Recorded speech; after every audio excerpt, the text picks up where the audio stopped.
최근 한일전쟁, 한중전쟁, 양안전쟁으로 이어지는 세계 시나리오를 소개해드리면서 많은 분들이 공통된 질문을 해주셨습니다. 그 질문 중 가장 많이 차지하는 것들이 현무미사일로 샨샤댐과 원전을 타격하면 이기지 않냐, 핵무기를 가진 중국이 우리에게 핵공격을 가하면 우리가 지는 게 당연하지 않냐, 한국이 마음에 들지 않으면 중국은 서울에 핵을 쏘고 원전들을 다 부수려 할 것이다 라는 의견이 있었습니다. 한국이 이길지 중국이 이길지에 대해서는 의견이 갈렸지만 전쟁이 시작되자마자 양국이 서로의 주요 시설을 핵폭탄을 비롯해 미사일 세례를 주고받을 것이라는 점에 많은 분들이 공감을 하셨는데요. 그런데 각 국가별 전면전이 발생해도 현실적으로는 핵공격은 발생하기 어렵습니다. 과거 강대국들도 냉전 중 수차례 핵무기 사용을 검토했으나 제2차 세계대전 중 일본을 제외하고 쓰이지 않는 데는 그만한 이유가 있었기 때문인데요. 그래서 준비했습니다. 오늘은 핵을 보유한 국가들이 핵무기를 사용하지 못하고 앞으로도 핵무기를 사용하기 어려운 이유에 대해 알아보겠습니다.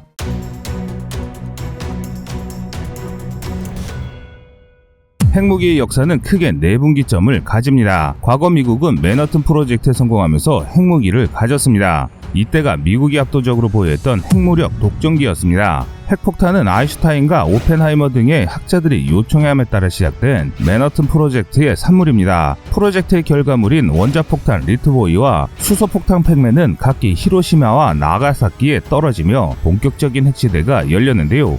나치 독일 역시 핵 개발을 시도했으나 전쟁에 패할 때까지 개발하지 못했습니다. 핵무기의 막강한 위력을 믿은 미국은 전쟁 중 유지했던 대군을 감축하고 모든 분쟁을 핵으로 해결하려 했습니다. 그러나 이는 수년 만에 철저하게 실패하고 맙니다. 막대한 우라늄과 거대한 황무지를 가진 소련이 2차 세계대전이 끝난 지 불과 4년 만인 1949년에 최초의 핵실험에 성공했기 때문인데요. 소련은 전쟁 중에도 공산주의를 지지하는 학자들과 포섭한 스파이들로부터 미국의 핵개발을 알고 있었고 1942년부터 핵개발을 시작했습니다. 이를 모르고 있던 미국은 모든 국방 문제를 핵으로 해결하려 했는데, 그런데 미국의 이런 행동들이 동방의 한 국가에 의해 끔찍한 참극을 불러왔습니다.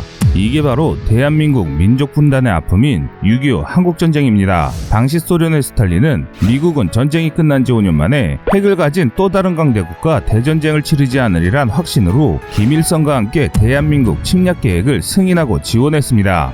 그의 생각대로 핵무기 만능론에 빠져있던 미국의 군사력은 극도로 약화되어 있었고 그 결과는 북한군에 참패하고 말았는데요. 실제로 6.25 전쟁에 참전한 미군 부대의 사례를 다룬 에이구 갤러의 소부대 전투기술에서 미군 선발대의 추태가 드러나는데, 북한군을 막기에 선발대로 천안에 투입된 스미스 대대의 병사들은 북한군이 총더들지 못한 민병대일 것이라 생각했습니다.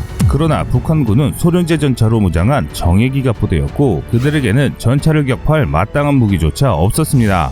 미군 선발대는 당연히 북한군에게 처참하게 패배했는데요. 이를 파악하지 못하고 추가로 투입된 미국의 24사단은 대전에서 북한군에 완전히 포위 섬멸당했으며 사단장인 딘 소장은 패전 후 포위망을 뚫고 홀로 탈출하다 포로가 되었습니다. 핵무기만 믿고 군 예산을 극도로 감축해 장비의 질과 훈련 수준이 떨어진 결과의 참극이었습니다. 그런데 미군은 이처럼 북한군에게 밀릴 때도 핵무기 사용은 검토하지 않았습니다. 또 인천 상륙작전 이후 연합군의 북진으로 중공군이 참전할 때도 핵무기는 사용하지 않았는데요. 당시 트루먼 미 대통령은 한반도 통일을 위해 핵을 사용했다가 제3차 세계대전이 일어나는 것을 걱정해 핵을 사용하지 못했습니다. 이는 핵을 보유했지만 미국에 비해 압도적으로 불리했던 소련 역시 마찬가지였기에 핵무기를 가진 양측에서 수백만 명이 참가한 대전쟁이 벌어졌음에도 핵전쟁은 일어나지 않았습니다. 지난 수십 년 전부터 핵무기의 양과 위력이 늘어날수록 핵은 위험용이지 쓸 수 없는 무기라는 인식이 강해졌습니다. 트루먼 정부에 이어 정권을 잡은 미국의 아이젠하워 대통령은 작은 분쟁에도 대량의 핵무기로 보복하겠다는 대량 보복 전략을 내세웠지만 제3세계 어딘가에서 벌어진 총격전으로 핵전쟁을 벌일 수는 없었습니다. 그래서 그의 전략은 강하게 비판받았고, 이어 집권한 케네디 대통령 정부에서는 전쟁의 수준과 상황에 맞게 핵무기를 사용한다는 유연 반응 전략을 내세웠습니다. 간단하게 말해 총격전에는 총격전으로, 포격전에는 포격전으로 맞서되 핵무기가 필요한 상황에서는 위력이 작은 전술 핵무기부터 사용해 핵전쟁으로 인한 인류 멸망을 회피하겠다는 것이었습니다. 그러나 이는 영국, 프랑스 등의 국가들의 반발을 불러왔습니다. 미국이 지켜줄 것을 믿고 소련에 대항하는 북대서양 방위조약 나토에 가입했더니 큰 문제가 아니라면 핵을 쓸 수 없다는 전략을 채택해버린 것입니다. 이에 대해 프랑스 대통령 드골은 미국은 파리를 지키기 위해 뉴욕을 포기할 수 있는가라는 말을 남기고 핵 개발을 추진했습니다. 이와 함께 핵 개발에 성공한 영국을 포함해 상임이사 5개국 중 4개국이 핵 보유에 성공하게 됩니다. 이렇게 핵무기의 숫자가 급증하자 한번 핵을 쓰면 멈출 수 없다는 공포가 국제사회에 퍼지기 시작했습니다. 그리고 이어진 한 사건을 통해 지금까지도 크게 변하지 않는 하나의 핵전쟁 이론을 탄생시킵니다. 1962년 미국의 U2 정찰기는 체게바라와 카스트로에 의해 공산화된 쿠바를 정찰하던 중 충격적인 사진을 발견합니다. 다수의 소련군이 쿠바에서 미사일 기지를 건설하고 있는 장면이었는데요. 만약 이것이 완성된다면 미국의 수도 워싱턴 DC와 뉴욕을 포함한 미국의 동부 모든 주요 도시가 핵공격의 위협에 노출되는 상황이었습니다. 2차 세계대전 중 도쿄 대공습을 지휘한 커티스 르메이 장군을 필두로 한 강경파는 이것은 소련의 기습 공격 의도라며 선제 핵공격을 주장했습니다. 케네디 대통령은 이에 찬성하지 않았으나 만약 소련이 진짜 핵공격을 가했을 때를 대비해 그의 의견대로 전쟁을 준비합니다. 한편으로는 소련이 핵전쟁을 원하지 않을 것이라는 확신을 갖고 협상을 시도했는데요. 케네디의 예상은 맞았는데 당시 소련은 미국의 핵무기에 엄청난 공포를 가지고 있었습니다. 자신들의 미사일로는 미국 본토를 공격할 수 없는 데다 소련 핵폭탄은 불과 수십 발에 불과했기 때문이죠. 반면 터키에 있는 미국 핵미사일은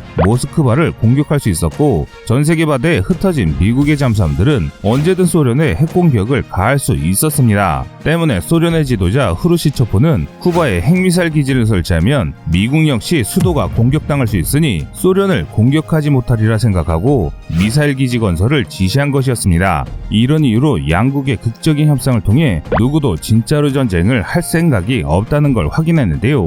쿠바와 터키의 핵미사일 기지를 동시에 철수하며 핵전쟁의 위협은 사라졌습니다. 그 결과 전문가들은 만약 핵무기를 쓰려 한다면 상대를 반드시 전멸시킬 각오로 사용해야 한다는 사실을 깨닫습니다. 이를 통해 상대가 핵전쟁을 생각할 수 없게 하려면 상대의 핵공격이 아군이 전멸하더라도 남은 약간의 핵전력만으로도 상대 역시 전부 죽을 수 있다는 상호 멸망의 공포가 생긴다는 결론을 내렸는데요. 소련이 1000발의 핵무기를 쏘아 미국을 멸망시키더라도 남아있는 미국의 핵잠수함들과 전략폭격기가 소련을 멸망시킬 수 있다면 결국 모두 죽을 뿐인 핵전쟁을 시도하지 않을 것이란 겁니다. 이 일을 상호 확증 파괴라고 합니다. 그러나 중국, 남아공, 이스라엘, 대한민국 등 핵 개발을 시도하며 이 이론 역시 큰 도전에 직면했습니다.